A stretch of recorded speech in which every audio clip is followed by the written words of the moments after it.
Hi, in this short tutorial, we are going to learn how to add pages in your menu. Just log into your WordPress interface. Here in the left side, you will find an option of appearance, and when you will mouse over the option, a flyout will open and you have to select the menu. Here we go. Now we select the main menu here and going to edit it. Here you will see different links.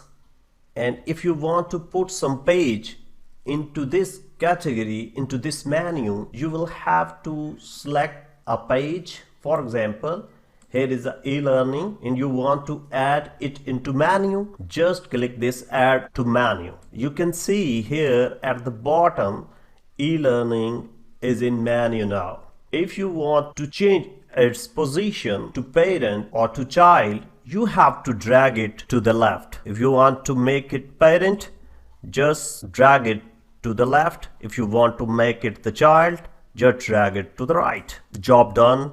Our page is now in the drop down menu. Just save this menu and keep watching the next videos.